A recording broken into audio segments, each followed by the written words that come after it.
kita sering berselawat ya Ustaz. Nah, dalam membaca selawat ini yang kita ingat itu apakah Nabi Muhammad yang lahir di Mekah ataukah nurnya yang kita ingat dalam berselawat. Yang kedua, bagaimana zikir yang bagus atau zikir yang benar, karena Allah sudah mengingatkan banyak orang yang berzikir hanya mendapatkan lelah dan capek.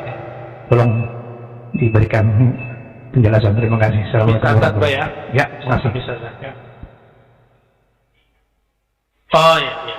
Nah ini adab kepada Nabi Pak ya.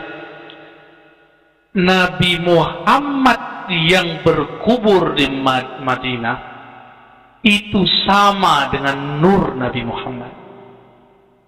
Jangan seperti beberapa kelompok kebatinan yang mengatakan bukan Muhammad yang dikubur di Madinah itu. Nah, itu suul adab Pak. Kalau dia wali batal kewaliannya langsung. Ya, kalau dia wali batal langsung kewaliannya. Suul adab. Ya. Emang beda Nur Muhammad sama yang dikubur di Madinah itu? Sama. Dia juga. Ya. Yang lahir di Mekah itu dia juga. Apa dalilnya? Hadis Imam Darimi ketika Sayyidah Aminah melahirkan Nabi Muhammad, beliau mengatakan ra'aitu nuran. Aku melihat nur nembus sampai kepada kerajaan-kerajaan di Rum, di Persia. Hadis Darimi, hadisnya sahih. Versi saya sahih, tapi versi sebelah nggak sahih. Ya. Imam Darimi ini teman Imam Bukhari. Nur, jadi itulah puncak nur itu Nabi Muhammad SAW. Beliau nur yang Allah kemudian lahirkan dari rahim Sayyidah Aminah. Ya. Fisiknya disiapkan oleh Allah dari surga. Ya, maka setiap malam diberikan buah-buah surga oleh Sayyidina Jibril. Jadi dia juga Pak. Bedanya nur itu hakikatnya. Nabi Muhammad bin Abdullah itu adalah jisim zahirnya. Ya. Jadi hindari kalam-kalam itu Pak ya.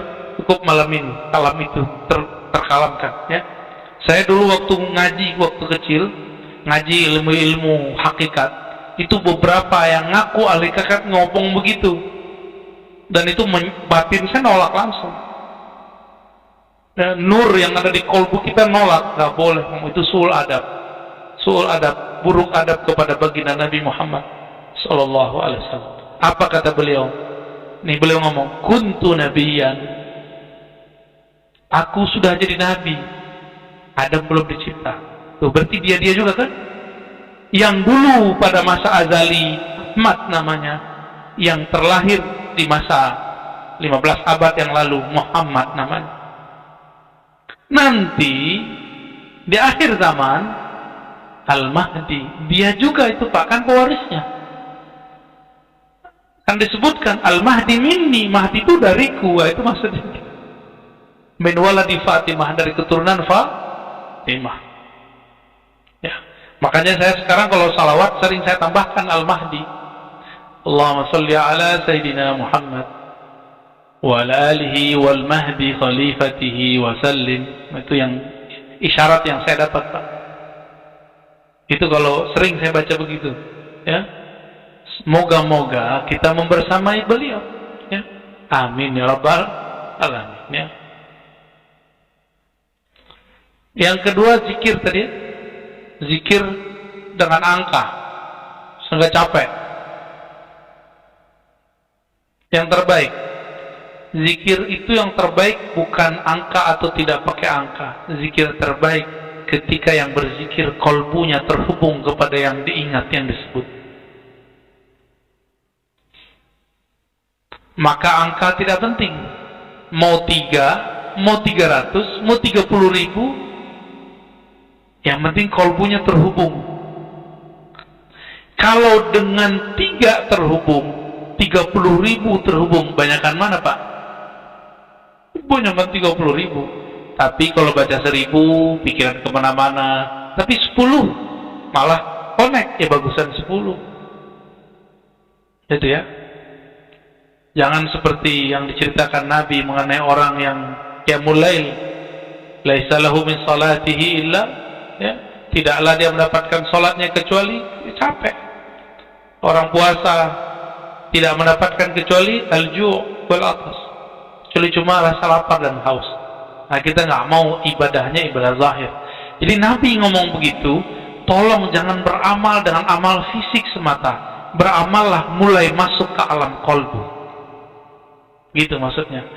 Zikir itu kan tempatnya di kolbu, Pak. Lisannya nerjemahin aja. Maka kalau capek lidah ini ngomong, kita harus mulai melatih kolbu. Karena si kolbu tidak akan pernah lelah menyebut nama Allah Subhanahu wa ta'ala. Kolbu itu bahasa Arab artinya elastis. Dia bisa digoyang kemana aja, kapan aja, itu kolbu. Bahkan kolbu itu dalam 1 detik bisa berlipat kekuatannya kalau dia dapat zikir yang sebenarnya. Inilah yang bikin saya berani sebenarnya. Anugerah-anugerah itu, Pak. Kalau nggak karena zikir-zikir yang diajarkan masyaikh kita itu, nggak ada keberanian saya. Jadi karena mereka membackup kita dengan zikir, kita diajarkan zikir, tapi backup paling penting mengingat yang dizikirkan. Itulah ma'rifatullah, mengenal Allah Subhanahu wa ta'ala. Bapak ini kalau sudah kenal sama seseorang, ngobrol sama dia 2 jam juga rasanya baru 2 menit. Apalagi kalau orangnya cuantik, ya. Kalau bagi cewek ganteng, enak lagi diajak ngobrol 5 menit, itu 5 jam. 5 jam ngobrol, tahu-tahu udah terbenam matahari. Ya udah malam deh, gitu. Itu kita sama makhluk loh, Pak, ya. Kalau udah kenal sama makhluk 5 jam merasa 5 menit. Bagaimana antum kalau kenal Khalik? Saya nggak bisa bayangkan betapa indahnya hidup orang itu. Tapi bagi orang yang hidup di dunia, dia anggap gila, ya. Dia anggap gila, padahal orang ini sedang mabuk dalam zikrullah. Kalau ngomong pasti waras dia. Itu yang terjadi di Habib Sekhan. Mereka kan nggak ngerti yang bilang Habib Sekhan gila. Habib Sekhan itu ini saksinya Habib Razi namanya, Razi juga. Cuma ini Razi tambah Habib. Ya, saya tanya, kan beliau lah yang ngantar kemana-mana. Bib, Wan Sekhan itu menurut antum gila atau enggak? Aneh mau nanya nih, beneran nih. Kata dia, siapa bilang gila? Wan Sekhan itu ngajarin aneh menilai orang pakai sir. Lah, mana ada orang gila? Ngajar pada nggak orang gila ngajar. Kecuali antum, orang stres. Ya, pengen jadi guru. Nggak jadi ngajar mulu tengah jalannya. Ngajarin apa? Ngajarin murid-murid beliau yang khadam-khadam beliau ini memandang orang tidak dengan fisik tapi dengan sir, dengan batin. Berarti kalau pakai sir yang dipandang kebaikannya bukan keburukannya, gitu. Itu Habib Razi itu, ya, yang suaranya bagus, ahli salawat. Bukan 1-2 orang yang saya tanya, itu udah banyak. Dan saya juga ketemu beliau, ya. Normal, orang biasa, ya. Cuma biasa ngelakon orang mabuk cinta, ya. Iya. Langsung saja saya nanya. Baca surat 47 di ayat 4 akhir, di situ dikatakan bahwa Allah itu tidak kan bagi di jalan Allah. Kemudian saya lupa, ini saya baca aja, Allah itu memberi petunjuk kepada mereka dan memperbaikinya. Nah, memahaminya yang sebetulnya ini adalah terjadi pada mimpi saya ketika ketemu dia. Saya terjaga, putus, maka pada kesempatan ini saya sambung. Ya.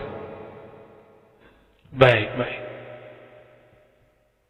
Kalau mimpi ketemu orang yang masih hidup, yang orangnya kita anggap baik, Bapak anggap saya, mungkin Bapak anggap saya baik, Pak. Alhamdulillah, saya ini banyak dosa, Pak. Ya. Nih, antum jangan menilai saya ini sempurna. Saya ini banyak dosa, dan saya tahu dosa saya sendiri. Ya. Tapi saya sadar saya punya dosa, maka saya minta ampun kepada Allah. namun setiap kali minta ampun kepada Allah itu nurnya nyebar-nyebar, Pak. Itu mungkin yang datang ke mimpi Bapak itu. Jadi kalau Bapak sudah tasdik kepada seseorang, sudah percaya dengan ilmu seseorang, sudah cinta, itu masuk ke alam bawah sadar, ketemu dalam mimpi, dan itu benar. Yang masuk itu nurnya. Dan Bapak baru satu dari sekian orang, dan banyak sebenarnya, Pak, yang mengalami itu dengan guru-gurunya. Ya, saya mengalami dengan guru-guru saya. Guru saya yang hidup ataupun sudah meninggal, saya mengalami itu. Itu nur mereka, dan itu bukan setan. Ya. Cuma kalau ada kalam di situ tentang perintah zikir tertentu, jangan langsung diamalkan. Konfirmasi dulu sama yang ngasih hidup. Ya, siapa tahu ntar pemahaman kita waktu kita mendengar tidak cocok dengan yang dikalamkannya. Kan banyak yang begitu. Ya. Sebagian ulama kita menganggap bahwa tidak hanya nabi yang bisa yang tidak bisa diserupai oleh setan, wali juga. Cuma saya nggak sepakat. Wali juga bisa, Pak, diserupai oleh setan. Apalagi ulama, apalagi orang kayak saya nih, yang nggak jelas nih. Ya.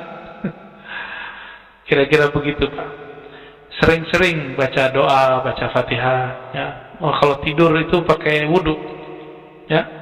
Dan Nabi mengatakan orang yang tidur dengan wudhu, ruhnya Allah terbangkan ke alam malakut. Maka Bapak ketemulah sama orang yang Bapak sukai, Bapak cintai di situ, di antara ulama ataupun wali.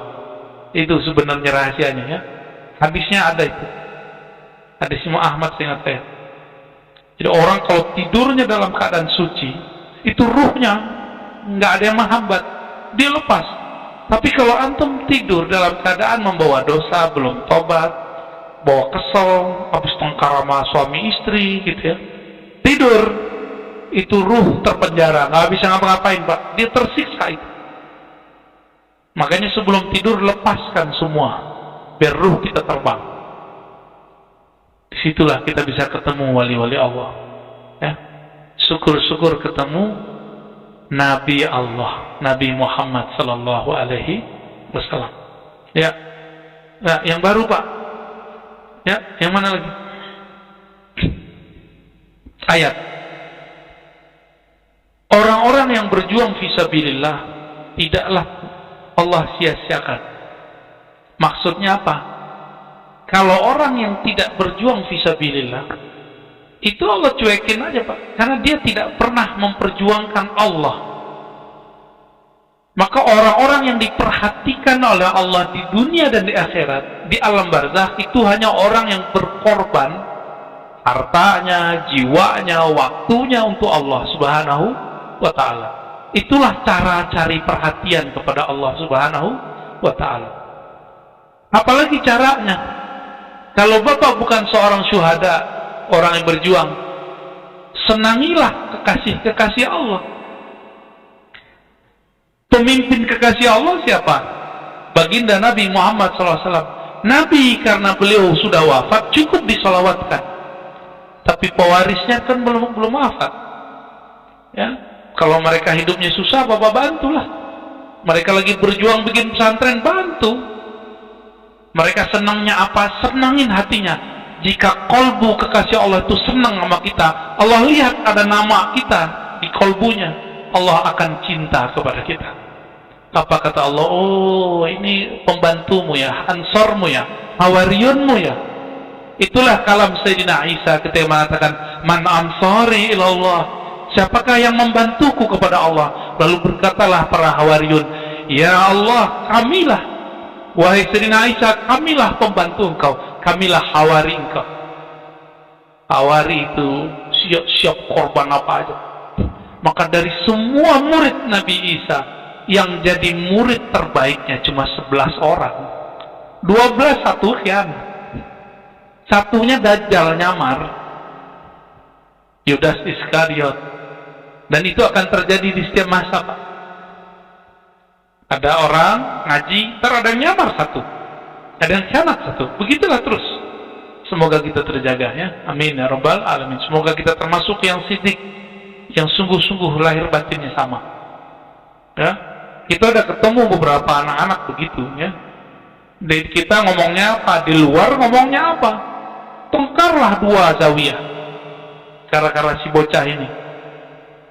Ntar dia ngomong lagi mau urusin siapa, tengkar lagi sudah. Saya mikirinnya anak benar-benar dipinjem sama Dajjal lidahnya ya. Bikin orang tengkar, bukan bikin ngademin. Perintah di Quran apa? Fa'aslihu baina akhawaikum. Kalau ada masalah, kamu islah. Cari yang sama, jangan bedain. Jangan bilang, Pak Kiai, kamu dibilangin begini sama Kiono. Dia ngomong tuh Pak, lugu, nggak sadar apa akibatnya ngomong. Ya, nah, jadi antum kalau bener nih berjuang fisabilillah, egonya dihabis-habisin. Egonya dihabis-habisin. Ya, siapa tadi? Ya, Fadal.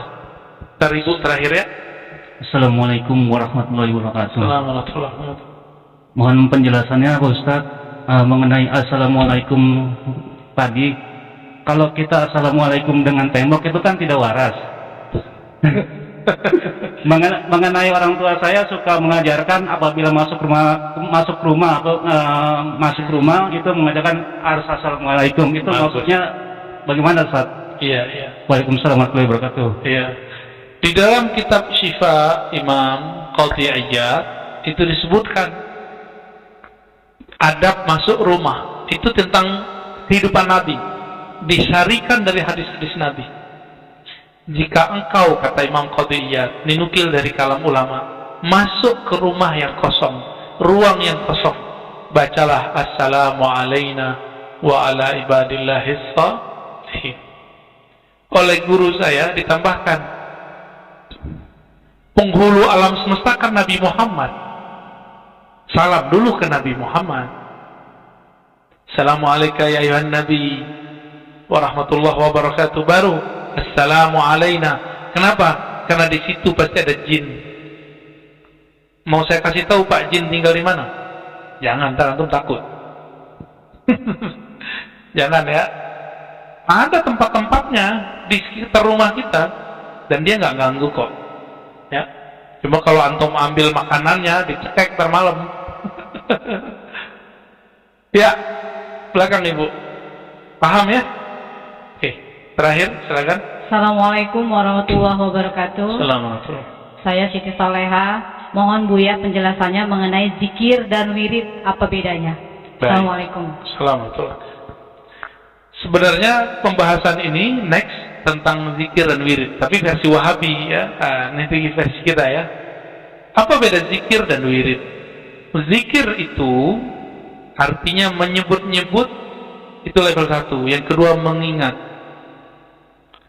Setiap kali kita menyebut nama Allah itu disebut zikrullah. Kalau kita mengingat kematian disebut zikrul maut. Jadi zikir ini tidak hanya zikrullah, ada zikrul maut. Zikrul maut ini akan membuat kita terkondisikan untuk zikrullah. Nah, ini hebatnya. Ya.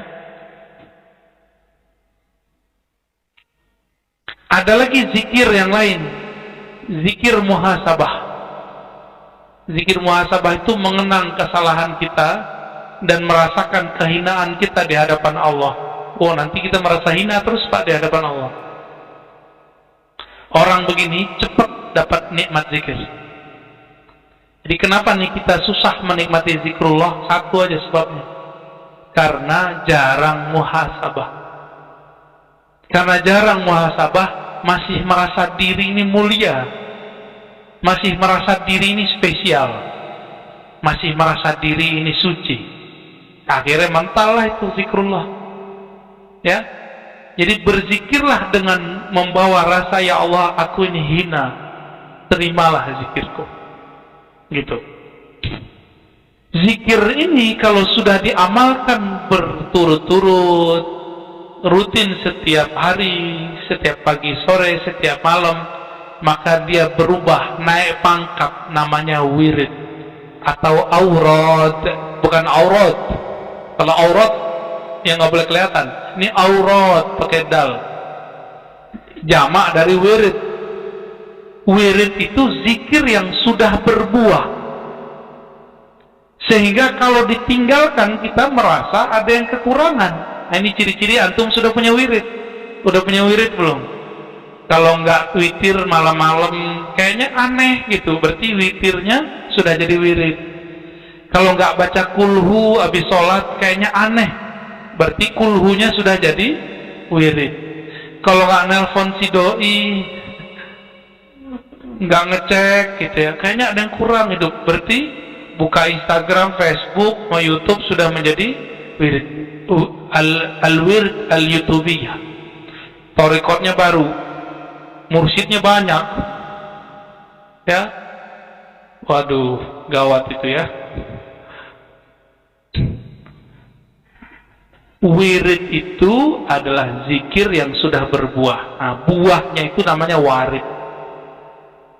Apa namanya? Warid. Maka ciri-ciri orang yang sudah dapat warid, dia istiqomah zikir. Gitu. Kayak Imam Notoilah mengatakan tidak adalah warid, tidak adalah wirid kecuali karena warid sudah turun. Jadi duluan mana turun, warid atau wirid? Warid dulu. Allah kasih hadiah dulu. Apa hadiah terbesar kita? Bukan sakti, bukan tenang, bukan bercahaya. Hadiah terbesar, Allah mengizinkan lidah yang kotor ini menyebut namanya yang mulia. Itu wirid, warid yang terbesar. Allah itu namanya kalau diturunkan ke gunung, hancur gunung. Sekarang antum baca, kok nggak hancur-hancur? Karena nggak kenal sama yang disebut. Coba kalau kenal, sebut namanya langsung gemetar kita, ya. Karena kita nggak kenal, maka disebut di Quran manusia itu jahula, sebenar-benar jahil. Ini nama agung dia sebut-sebut, dia nggak bergetar juga. Ini belakangan ada berita ya, media asing ngomentarin azan di negeri kita. Lah urusan apa itu? Itu urusan kita. Dan emang khas negeri ini, apa aja diumumin lewat loudspeaker. Itu di tetangga saya Pak, tetangga komplek, orang arisan pakai mic. Stres juga kita dengarnya awal-awal pindah ya. Belum lagi yang solawatan suaranya Masya Allah menyiksa. Suaranya nyiksa, tahu nggak? Kalau di Turki orang nggak diizinkan megang mic kecuali suaranya enak didengar. Nggak mesti bagus, enak. Oh, ntar pada mundur nih kayaknya nih. Diseleksi Pak, orang yang mau azan, yang baca Quran, orang jadi diseleksi di sana. Kita kan main hantam-hantam aja ya. Nah, makanya saya sarankan biar orang-orang nggak tersiksa sama suara kita, ya suaranya yang bener dikit lah. Maka masjid-masjid yang sudah mencarikan muazin-muazin yang bersuara enak, ya barakallahu fikum ya. Tinggal muazinnya ikhlas apa enggak? Ikhlas itu bukan berarti nggak dapat honor. Ikhlas itu antum azan karena honor atau karena Allah, udah sederhana aja.